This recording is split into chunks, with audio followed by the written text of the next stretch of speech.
ओम शांति। क्या अति इंद्रिय सुख कर्म बंधन काट सकता है?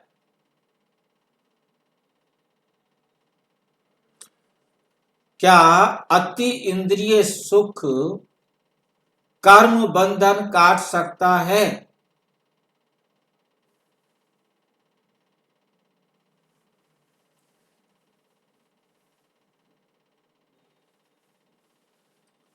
कर्म, योग और सच्ची मुक्ति का रहस्य।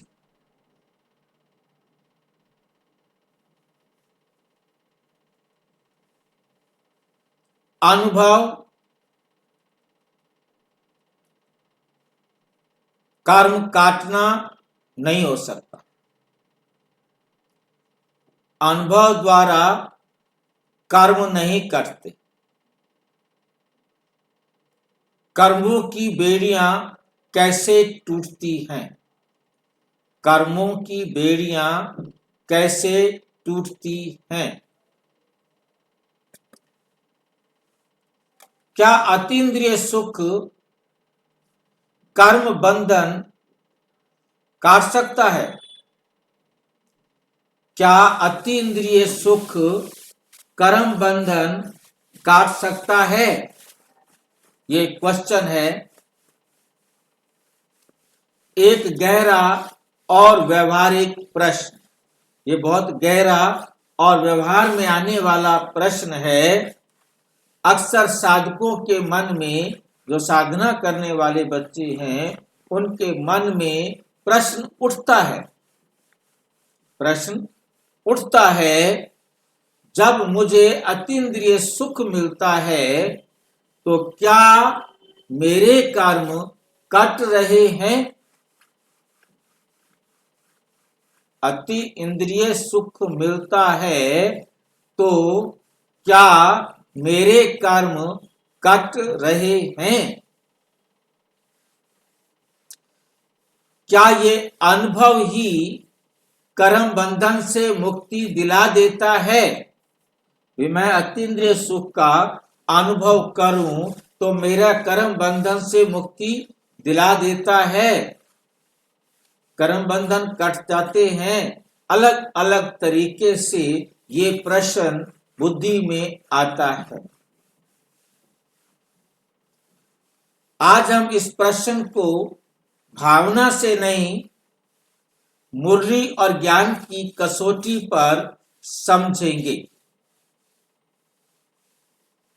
पहली बात, कर्म बंधन क्या है?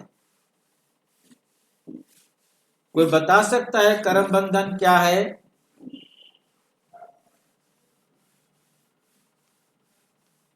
भाई किसी को दुख दिया है या सुख दिया है बंधन के रूप में, जो हमने दे दिया वो बंधन बन गया। आज देखो, कर्म बंधन आत्मा द्वारा किए गए कर्मों का संस्कार। जो भी हमने कर्म किए, चाहे सुख दिया, दुख दिया, जो भी दिया, वो कर्म का संस्कार और फल के रूप में बंध जाना। जो हमने दे दिया है वो लेने के लिए दोनों बंध गए। जिसने लिया है वो भी बंध गया, जिसने दिया है वो भी बंध गया। दोनों बंध गए। लेने वाला देने के लिए बंध गया, देने वाला लेने के लिए बंध गया। क्योंकि घर जाने से पहले बराबर जरूर करना है। 3 प्रकार के कर्म। नंबर 1, संचित कर्म। ये संचित कर्म कौन से होते हैं? जो हमारे पिछले जन्मों के ऐसे कर्म जिनका हिसाब अभी बराबर नहीं हुआ। वकलते आते हैं ना साथ में। ये बात समझ में आई है? कोई डाउट है? संचित कर्म ऐसे कर्म जो हम पिछले जन्मों में हमने कर्म किया, चाहे वो लेने का था, चाहे वो देने का था, और वो अभी तक बराबर नहीं हुआ, वो संचित कर्म में आ जाता है। उसका फल अगले जन्म में, अगले आने वाले समय में कभी भी मिलेगा, चाहे इस जन्म में मिले चाहे किसी भी जन्म में मिले। जब तक मिलेगा नहीं तब तक वो बराबर नहीं होगा, उससे कहा जाता है संचित कर्म। नंबर 2, प्रारब्ध कर्म। प्रारब्ध कर्म या प्रारब्ध कर्म वो कौन से होते हैं? ये संचित कर्म वो होते हैं, चाहे अच्छे बुरे वो संचित हो गए, वो होते हैं पास्ट के। परंतु प्रारब्ध कर्म क्या है? वर्तमान जीवन में भोग। वर्तमान जीवन में जो हमें मिल रहा है, भोग मिल रहा है, वो दुख भी हो सकता है, वो सुख भी हो सकता है, उससे कहा जाता है प्रारब्ध। क्योंकि चाहे वो हमने बुरे कर्म या अच्छे कर्म जो संचित कर्म में थे, उनका आज जो हमको परिणाम मिल रहा है वो है प्रारब्ध कर्म। लाइन समझ में आई है?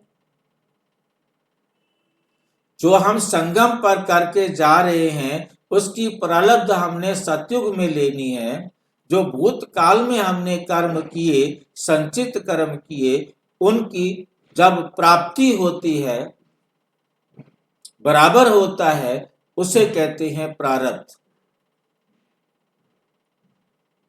समझ में आया? तीसरे आते हैं क्रियमान कर्म।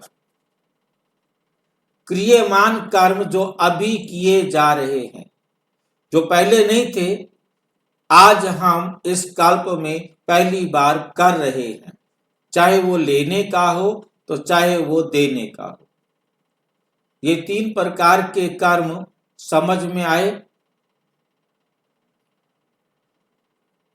कोई डाउट है तो पूछो।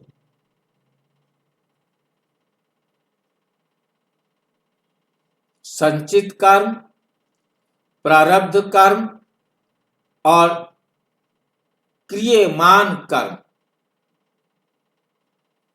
जी अंतिम वाला क्रियमान कर्म बताइए ना फिर। ये क्रिय है, क्रिय करना। क्रियमान, हाँ, जो हम अभी कर रहे हैं उनको कहते हैं क्रियमान कर्म। क्रिया की प्रतिक्रिया बाद में होगी ना, अभी क्रिया हो रही है, प्रतिक्रिया नहीं है ये, ठीक है नहीं? ये एक कल्प के लिए क्रिया है। यहां एक बात हम अपनी बुद्धि में बहुत अच्छी तरह क्लियर कर दे। एक कल्प के अंदर 5000 साल के अंदर जो पहली बार होती है उससे क्रिया किया कहा जाता है, और जब उसका परिणाम मिलता है उसे प्रतिक्रिया कहा जाता है। क्रिया की प्रतिक्रिया equal to the opposite side होती है, मतलब दोनों तरफ बराबर होती है क्रिया की प्रतिक्रिया। तो अभी जो किया जा रहा है उसकी प्रतिक्रिया बाद में होगी। ये संचित कर्म में नहीं आएगा, ये प्रारब्ध कर्म में भी नहीं आएगा, क्योंकि अभी हो रहा है। जब एक कल्प की बात हो और जब वर्ल्ड ड्रामा की बात हो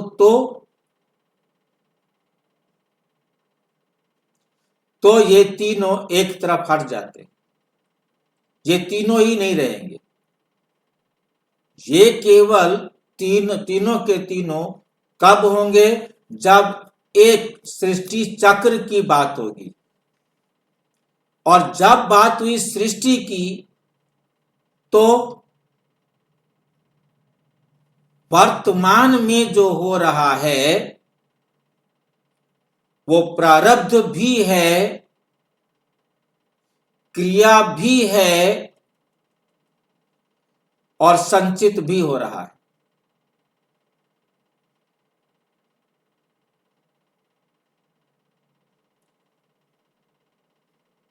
वर्तमान क्रिया एक ही टाइम में तीनों रोल प्ले करती है, भूत, वर्तमान और भविष्य।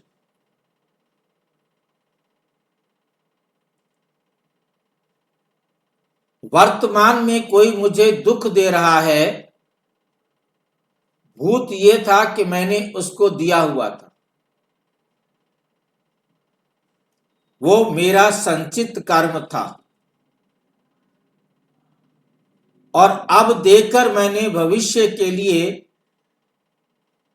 दोनों के लिए अलग अलग होगा, एक के लिए वो संचित कर्म होगा। इसको थोड़ा सा ध्यान से समझेंगे। वर्तमान में कोई मुझे दुख दे रहा है, दे रहा है, ये क्रिया है, वर्तमान क्रिया है, दे रहा है। इसका पास्ट फॉर्म मेरे को मिल रहा है तो मेरी प्रारब्ध है, और जो दे रहा है उसका संचित कर्म है।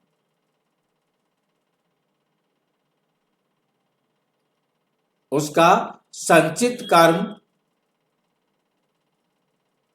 मेरी प्रारब्ध, क्योंकि मैंने उसको दिया हुआ था, वो मुझे अब दे रहा है। अब उसने मुझे दिया है तो उसकी प्रारब्ध हो गई, और मेरे लिए क्या हो गया? संचित कर्म। ये दोनों मतलब एक ही टाइम में भूत और भविष्य दोनों हो जाते। देने के बाद प्रारब्ध हो जाता है, और क्रिया से पहले वो प्रारब्ध था, और क्रिया के बाद क्या हो गया? संचित कर्म। उसके बीच में क्रिया आ जाती है। यहां क्रिया अलग है, प्रारब्ध अलग है, संचित कर्म अलग है।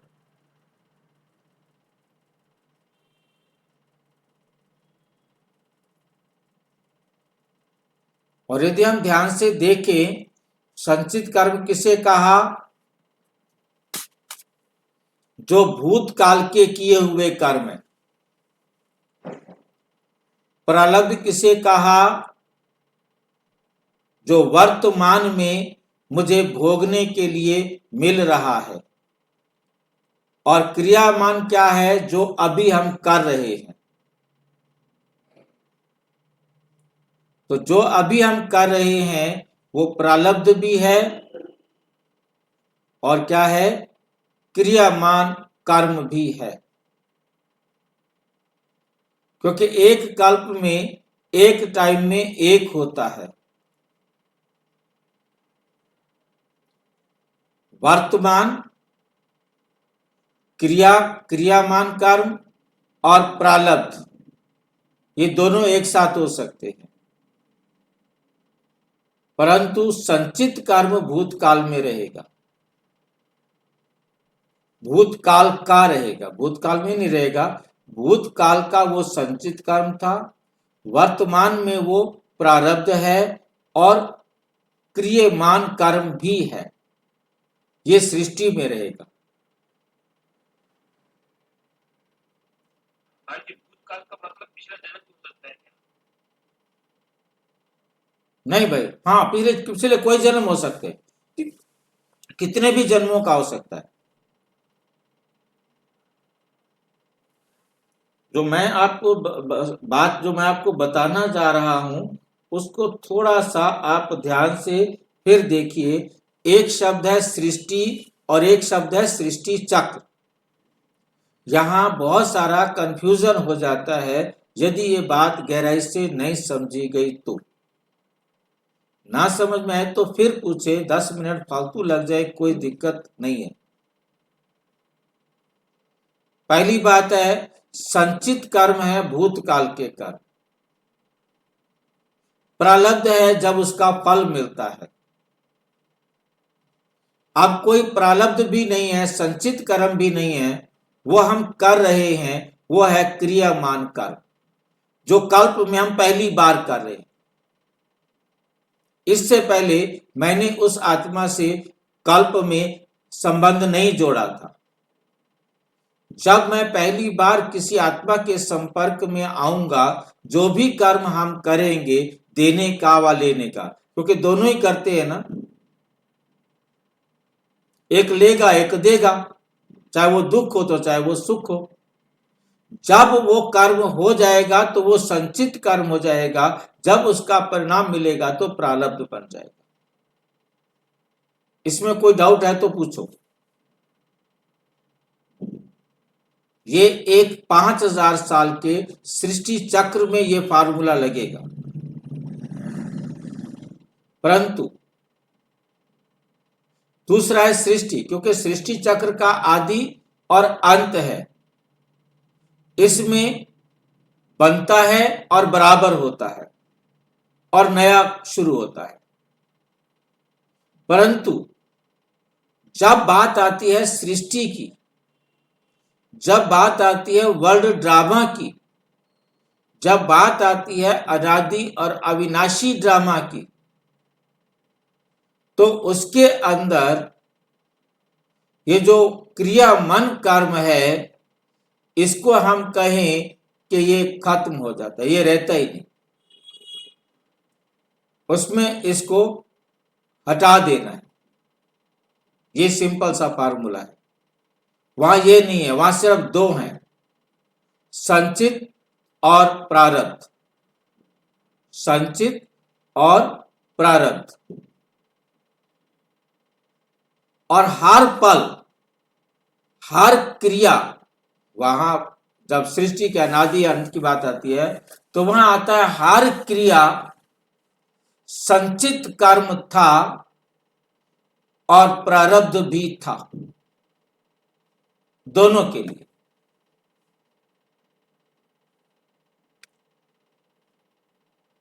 बहुत ध्यान से समझना है, यहां ये अलग रहता है, परंतु जब वर्ल्ड ड्रामा की बात आती है तो वहां हर क्रिया ही प्रारब्ध भी है और संचित कर्म भी है। कैसे? सिर्फ शब्द बदले हैं, कहानी पुरानी है, शब्द उसकी जगह पर नए आ गए। उसने मुझे सुख दिया हुआ था, आज मैं उसे सुख दे रहा हूं। उसने सुख दिया हुआ था, उसके लिए भी संचित कर्म था, क्योंकि उसने मुझे देना था या मैंने उसको देना था, और मैंने दिया हुआ था, अब मुझे मिल रहा है, तो ये हम दोनों के लिए प्रारब्ध है, क्योंकि बराबर हो रहा है हिसाब किताब। जब हिसाब किताब बराबर होता है तो प्रारब्ध, जब हिसाब किताब बनता है तो संचित कर्म हो जाता है, क्योंकि बन गया। अब इंतजार करो प्रारब्ध की। समझ में आ रहा है संचित कर्म और प्रारब्ध? तो हमने जो लेना देना आपस में किया हुआ था, आज हम दोनों के लिए वो प्रारब्ध हो गया और प्रारब्ध में बराबर हुआ, परंतु बराबर होने के साथ वो आगे के लिए संचित हो गया, आगे के लिए संचित हो गया। संचित बस सिर्फ चेंज ये आया, उसने मुझे दिया हुआ था, अब मैंने उसे दिया। अब ये हो गया कि अब मैंने उसे दिया है, उसने मुझे, वो मुझे देगा और मैं लूंगा।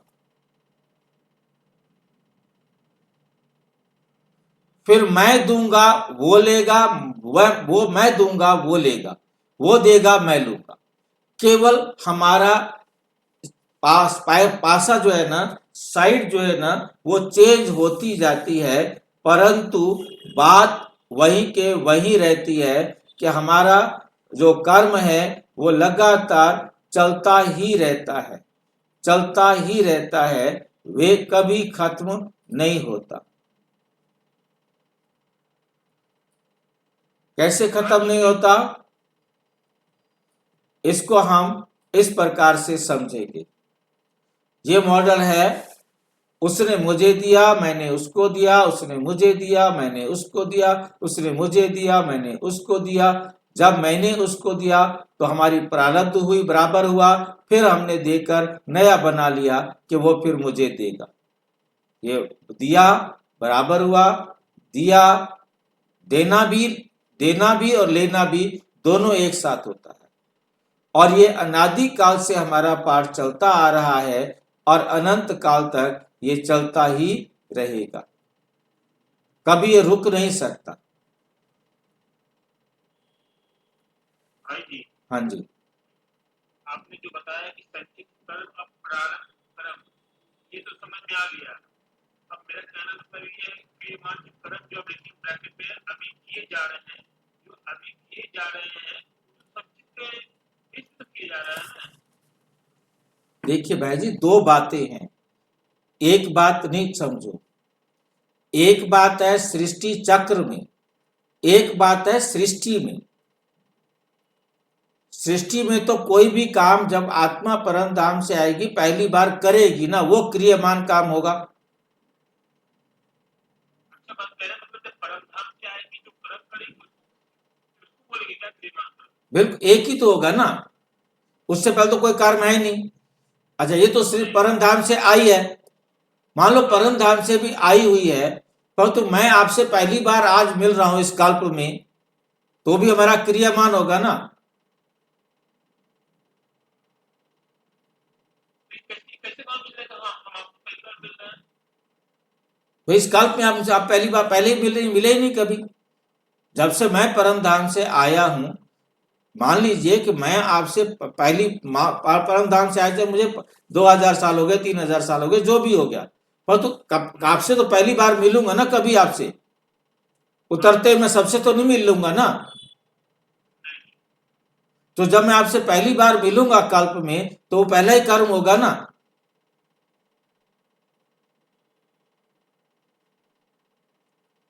तो दो बातें ध्यान में रखनी है और दोनों बातें एक साथ ध्यान में रखनी है। एक है 5000 साल का ड्रामा,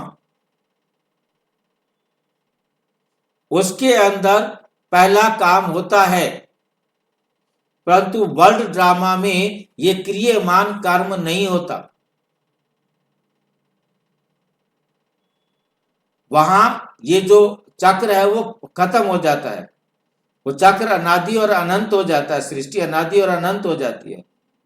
जैसे आप ये सामने देख रहे हैं बॉल को, इन बॉल को यदि आप थोड़ा ध्यान से देखेंगे, ये बॉल आपको दिखाई दे रही हैं, है नहीं? अब इन बॉल के अंदर आप यदि ध्यान से देखें तो जो बाल है, एक बाल इधर से हिट की, पहला काम हुआ, उसने जवाब दिया कल्प खत्म। क्योंकि कल्प में हम एक कर्म देते हैं, वो लेते हैं, वही साफ बराबर हो जाता है उसी कल्प में। कोई भी बाकी अगले कल्प के लिए कोई भी कर्म नहीं रहता, ये याद रखना है। तो वहां पर ये क्रियमान कर्म होता है, परंतु जब ये अनादि अविनाशी वर्ल्ड ड्रामा में चला जाएगा तो ये रुक नहीं सकता। हर कल्प में देंगे भी लेंगे भी, परंतु उसका लिंक पिछले कल्प से जुड़ा हुआ है। तभी बाबा कहते हैं भाई जी, ये ड्रामा होता है। हाँ, तो उसका लिंक जो है, पिछला बराबर किया अगला बनाया, पिछला बराबर किया अगला बनाया, पिछला बराबर किया अगला बनाया। तो हम 5000 साल के अंदर एक बार हिट करेंगे, एक बार वो हिट करेगा, अगले कल्प में फिर हिट करेंगे, फिर वो हिट करेगा, अगले कल्प में फिर वो हिट करेगा, हम हिट करेंगे, फिर वो हिट करेगा, हम हिट करेंगे। हर कल्प में हम बराबर बराबर एक दूसरे से लेन देन करते।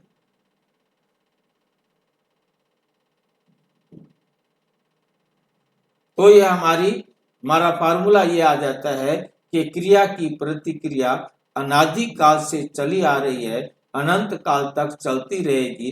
ये वर्ल्ड ड्रामा रुक नहीं सकता। सृष्टि अनादि और अनंत है। जैसे ये बॉल नहीं रुक सकती, ऐसे ये नहीं रुक सकता।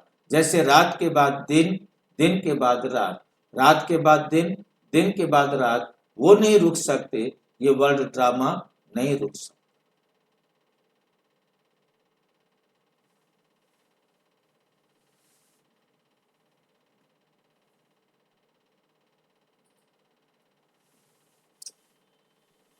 मुरली है 24 जनवरी 1968। कर्मों का हिसाब किताब अटल है, पर योग से परिवर्तन होता है। योग से क्या होता है? परिवर्तन होता है। कर्मों का हिसाब अटल है, उसको कोई नहीं बदल सकता। मैंने जितना दुख दे दिया है उतना दुख वो मुझे देगा। योग से परिवर्तन होता है, सिर्फ इतना परिवर्तन होता है कि मैं योग की शक्ति के आधार पर उसे सहज रूप से सामना कर लूं, बस। अतीन्द्रिय सुख क्या है? अतीन्द्रिय सुख आत्मा का परमात्मा से जुड़ने पर होने वाला आनंद। आत्मा का परमात्मा से जुड़ने पर होने वाला आनंद, ये अनुभव है, कर्म काटने की क्रिया नहीं। ये जो है ना, अतीन्द्रिय सुख का अनुभव हम करते हैं, परंतु ये अनुभव करना कोई कर्म काटने की क्रिया नहीं है। मुरली है 2 फरवरी 1968। ये ईश्वरीय सुख आत्मिक अनुभूति का सुख है। ये ईश्वरीय सुख आत्मिक अनुभूति का सुख है। मुख्य प्रश्न, क्या अतीन्द्रिय सुख सीधे कर्म काटता है? सीधा उत्तर है नहीं, नहीं काटता। अतीन्द्रिय सुख कर्म काटने का प्रमाण नहीं, लेकिन कर्म काटने की भूमि जरूर बनाता है।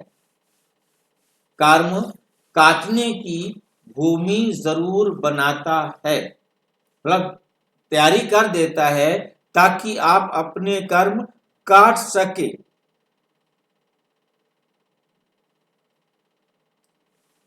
उदाहरण, जैसे दवा खाने से राहत मिलती है।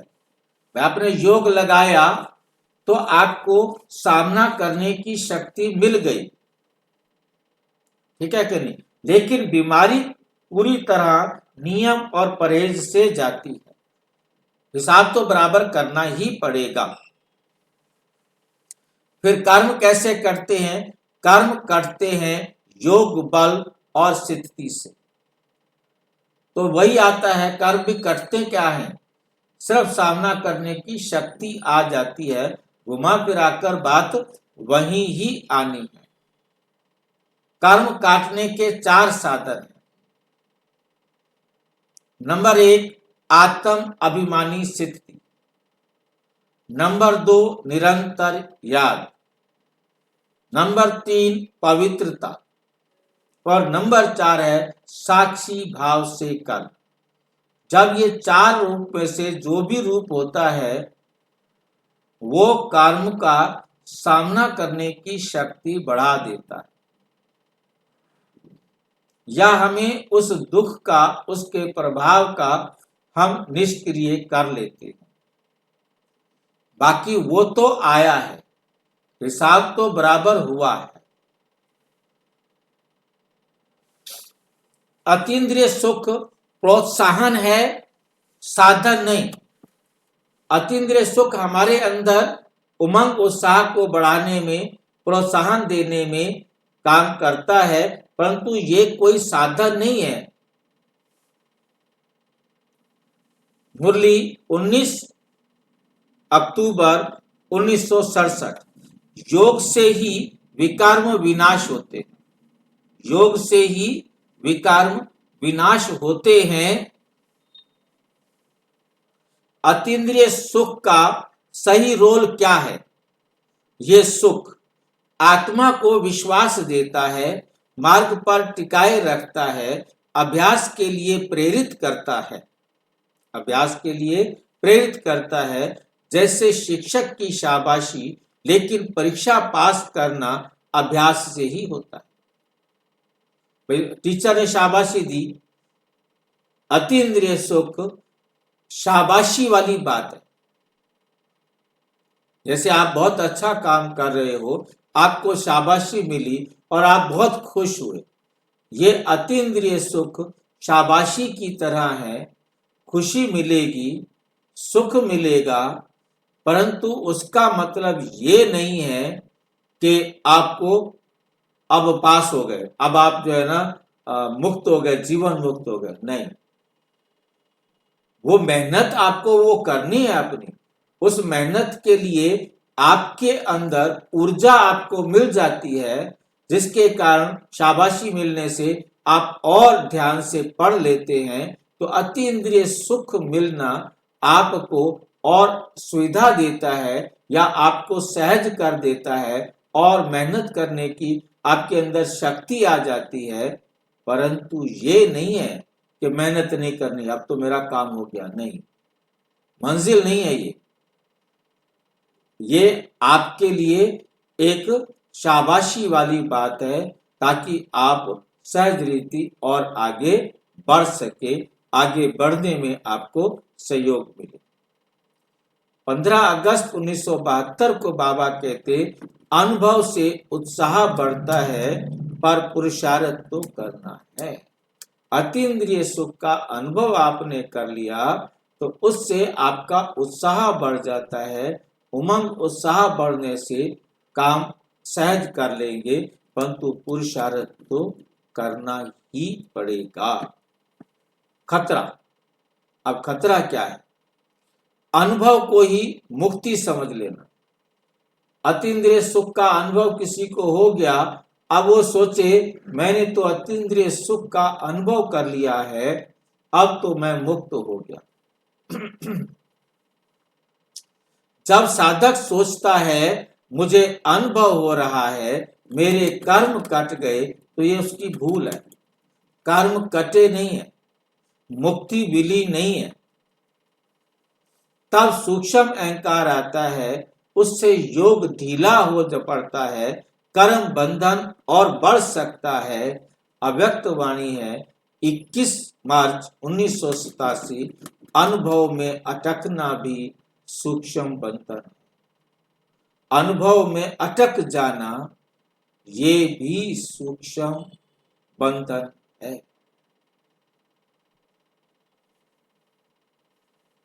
कर्म कटने के लक्षण क्या है? कैसे पता लगेगा कि हमारे कर्म कट गए? कर्म कटने के प्रमाण, नंबर 1 आता है प्रतिक्रिया कम। अब आपकी कोई प्रतिक्रिया नहीं आ रही आपके पास, जो भी आपने किया हुआ था वो आपके पास नहीं आ रहा है। कोई आपसे मतलब ले गया है या दे गया है, लेने नहीं आया है, तो प्रतिक्रिया नहीं है ना। सहन शक्ति अधिक, आपके पास सहन शक्ति बहुत ज्यादा हो गई।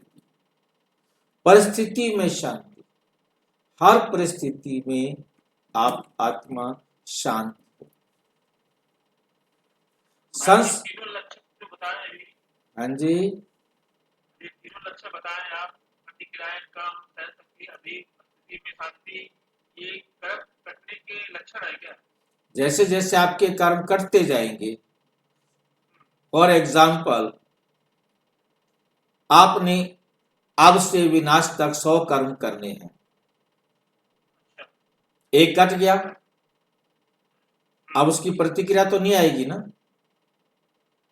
दूसरा कट गया, तीसरा कट गया, अब प्रतिक्रियाएं आपकी पड़ी हुई थी 100, उसमें से जितनी कटती जाएंगी उतनी प्रतिक्रियाएं कम होती जाएंगी। आपके अंदर जैसे कार्मिक अकाउंट कम होता जाएगा, सहन करने की शक्ति बढ़ती जाएगी। बाकी ये सहन शक्ति तभी बढ़ेगी जब आपको सामना करना है, सहन करना है, ऐसी जरूरत आएगी, इमर्ज होती जाएगी। इमर्ज जो जिसका जरूरत होगी वो गुण इमर्ज हो जाएगा, वो मतलब कर्म काटेगा, हिसाब तो बराबर करेगा ना, सहन करना है नहीं करना है दोनों है। परिस्थिति में शांति, आपके चारों तरफ वातावरण में शांति होगी। जैसे पहले वो भी लूट रहा था, वो भी छीन रहा था, वो भी डांट रहा था, वो भी ऐसे कर, अब वो सारे आपके चारों तरफ से हटते जाएंगे, परिस्थितियां शांत होती जाएंगी, क्योंकि हिसाब किताब लेने वाले थोड़े रह गए ना। जैसे जैसे थोड़े होते जाएंगे तो वह हल्कापन आपको महसूस होता जाएगा। संस्कारों में परिवर्तन, दुख का प्रभाव कम, आपके संस्कार बदलते जाएंगे, फिर दुखों का प्रभाव भी कम हो जाएगा। ये सब अनुभव के बाद नहीं, स्थिति बनने पर दिखता है। ये अनुभव के बाद नहीं, जब अवस्था आपकी बन जाती है तो होता है।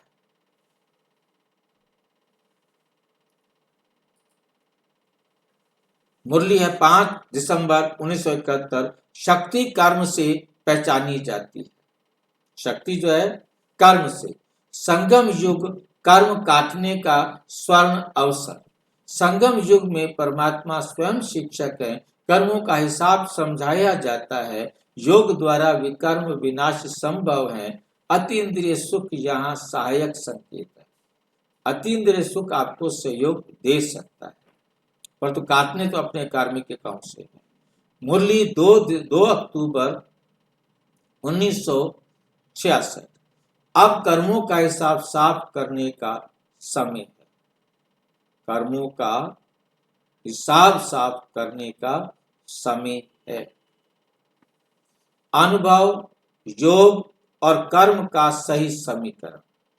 अनुभव, योग और कर्म का सही समीकरण क्या है, इसको हम ध्यान से देखेंगे। ये 3 चीजें हैं, अनुभव, योग, कर्म। अब हम तीनों को पैरेलल देखेंगे।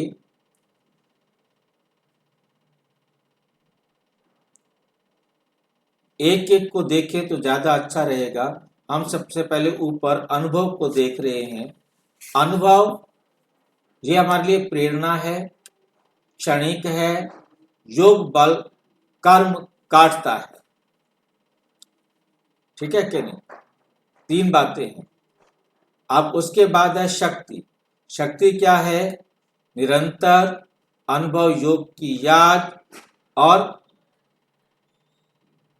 तीसरा है कर्म। कर्म में क्या है? परिवर्तन। कर्म जो भी हम कर्म करेंगे तो हमारे कर्म में क्या आएगा? हमारे में परिवर्तन आएगा। वो परिवर्तन स्थायी होगा। ठीक है नहीं? वो क्या होगा? स्थायी होगा। ये तीनों में हम बहुत अच्छी तरह से समझ सकते हैं। देखो फिर से मैं आपको दिखाता हूं। अनुभव है। अनुभव में 2 ही चीजें हैं। अनुभव में 2 चीज देखनी है। एक अनुभव में प्रेरणा और क्षणिक। अनुभव में प्रेरणा है और ये क्षणिक है। और उसके बाद योग है। योग में 2 चीजें हैं। एक है शक्ति, योग से आपको शक्ति मिलती है और ये निरंतर रहती है। कर्म जो करते हैं वो परिवर्तन करता है, स्थायी करता है। क्योंकि जो हमने कर्म कर दिया वो हमको लेना ही लेना पड़ेगा। योग बल कर्म काटता है। अनुभव योग की याद दिलाता है। योग बल कर्म काटता है, अनुभव योग की याद दिलाता है। योग में होंगे तो आपको यादाश्त अच्छी होगी, क्या करना है वो भूलेंगे नहीं। जब अवसर मिलेगा आप उसका लाभ उठाएंगे। निष्कर्ष, अंतिम स्पष्ट उत्तर। क्या अतीन्द्रिय सुख कर्म बंधन काट सकता है? नहीं, सीधे नहीं। अतीन्द्रिय सुख हमारे कर्म बंधन नहीं काट सकता, लेकिन एक ये आत्मा का मार्ग टिकाता है। ये आत्मा को मार्ग पर टिकाता है। नंबर 2, योग में स्थिर होने की प्रेरणा देता है। नंबर 3, कर्म परिवर्तन की क्षमता जगाता है। कर्म करते हैं, निरंतर योग, स्थिति और पुरुषार्थ से। कर्म कैसे करते हैं? निरंतर बाबा की याद, स्थिति और पुरुषार्थ, ये तीनों चीजें हमारे पास हो।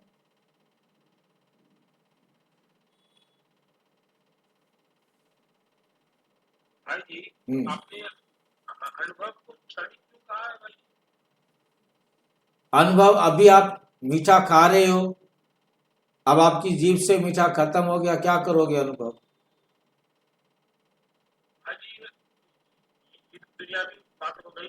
अगर मैं परमात्मा में माने ज्ञान में आप कितनी देर तक आत्मिक स्थिति में रहकर अतीन्द्रिय सुख लेंगे? सदा काल का ले सकते हैं। 1 सेकंड का भी अनुभव कर लिया तो फिर धीरे धीरे 1 सेकंड से 2 सेकंड, 2 से 5 होगा। परंतु जितनी देर आप परमात्मा के साथ का अनुभव करेंगे उतनी देर का होगा, उसके बाद नहीं होगा। भाई जी उसके बाद तो नहीं होगा, समझ में आ गया, लेकिन वो हमेशा के लिए तो छप गया ना। कहाँ छप गया? कहाँ छप गया? मेरे मन बुद्धि संस्कार जो भी बोलते हैं छप ऐसा गया। कुछ नहीं है। जिस टाइम आप अभ्यास करेंगे अतीन्द्रिय सुख उसी समय मिलेगा। जैसे आप मुरली सुन रहे हो, आपको खुशी मिलती है, और जैसे ही मुरली खत्म हुई, यहाँ से बाहर निकले, आप उसी दुनिया में चले जाते हैं।